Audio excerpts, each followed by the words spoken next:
June 26, 1943, Bamber Bridge, Lancashire, England. The blackout curtains were drawn tight across every pub window, but you could still hear the laughter. The air was thick with the smell of beer and coal smoke, and the faint pulse of a jazz record spilled out into the cool summer night. Inside the Hob Inn, a few dozen American soldiers leaned over pints of bitter, swapping stories of home. But these weren't the GIs most villagers were used to seeing. These were men of the 1511th Quartermaster Truck Regiment, an all-black logistics unit stationed outside town. They had spent the day hauling munitions for the U.S. 8th Air Force, their uniforms streaked with grease and dust. Now, for a few precious hours, they were just young men again, laughing, dancing, living. The locals loved them. "Good lads, the lot of 'em," said the barkeep, Mary Williams, as she pulled another pint. "Polite, friendly, and they can dance better than the Yanks in the other camp." But not everyone in uniform that night shared her warmth. Around 10:30 p.m., two white American military police MPs entered the pub. Their armbands gleamed in the low light. The chatter died instantly. One of them, Corporal Roy Windsor, pointed to a soldier at the bar. "You. Out. Now." Private William Crossland, a black truck driver, turned slowly. "What's the charge, sir?" "You're out past curfew." Crossland frowned. "Curfew? For who?" "For your kind," Windsor snapped. The room went silent. Every eye turned toward the MPs.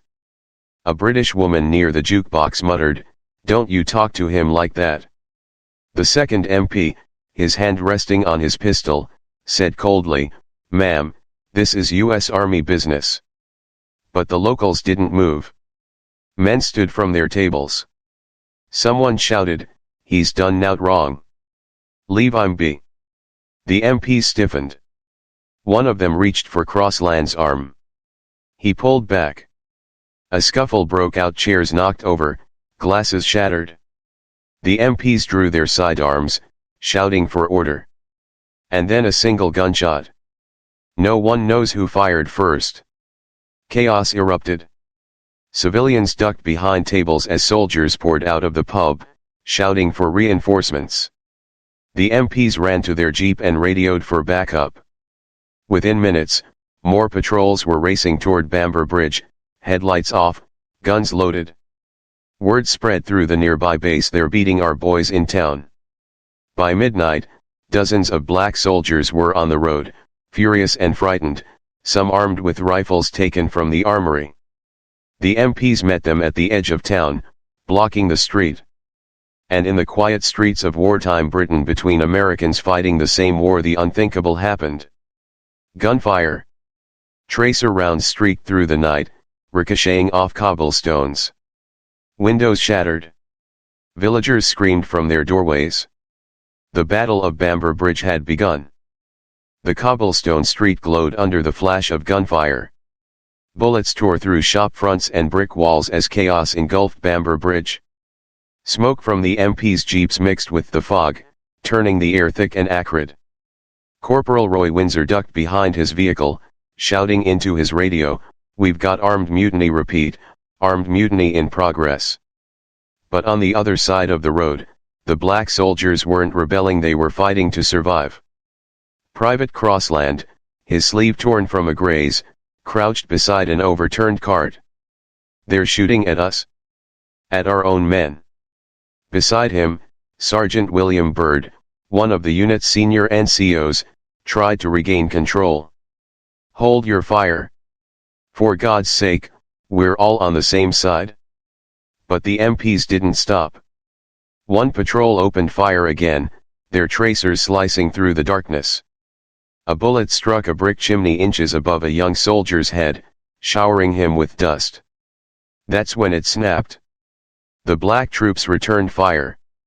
Dozens of shots cracked through the village center, echoing off the stone houses. Civilians screamed and fled into cellars.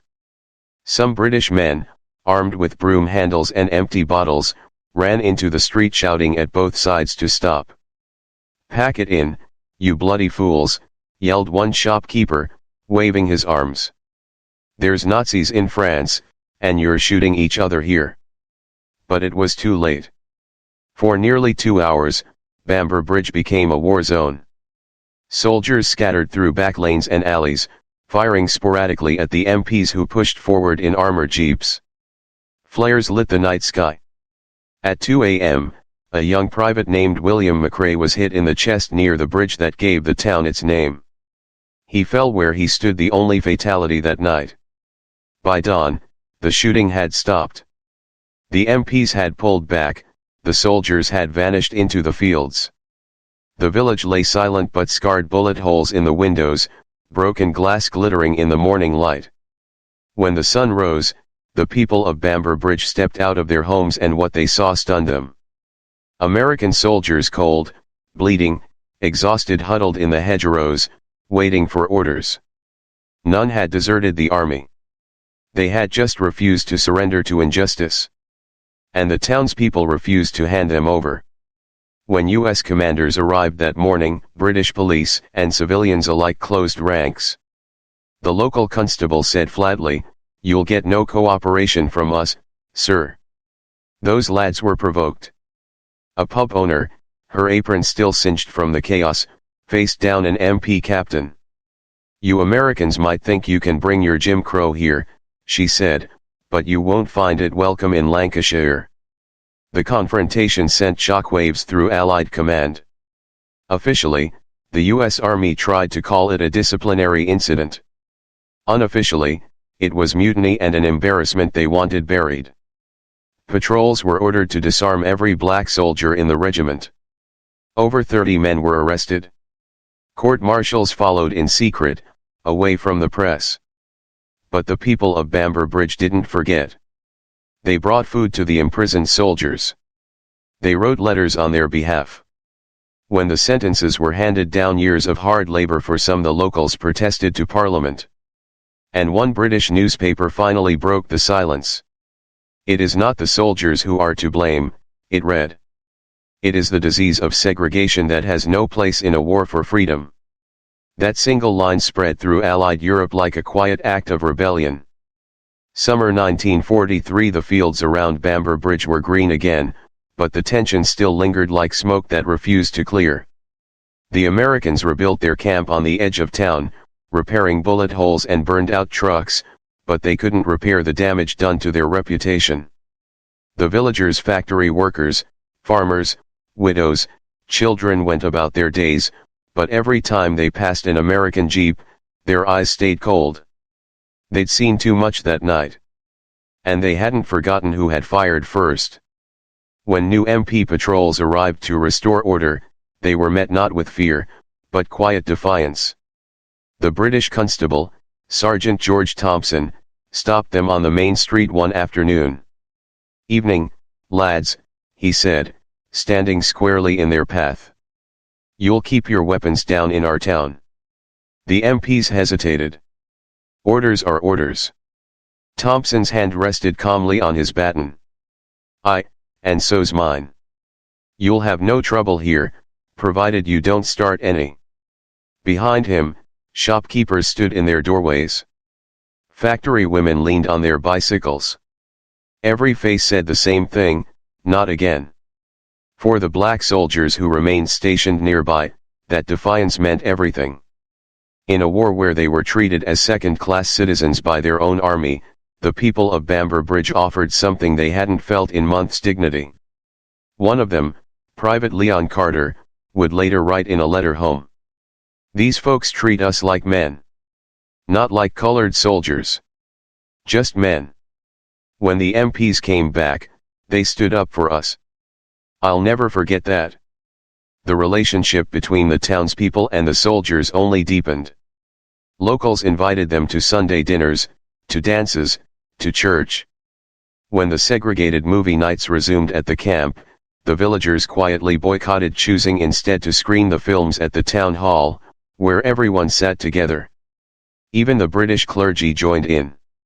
Reverend Harold Dixon delivered a sermon in the parish church a week after the incident, his voice echoing through the stone nave. We cannot fight tyranny abroad while tolerating it among our friends. The battle for justice begins wherever a man is told he is less than another. His words reached the local papers. From there, they reached London.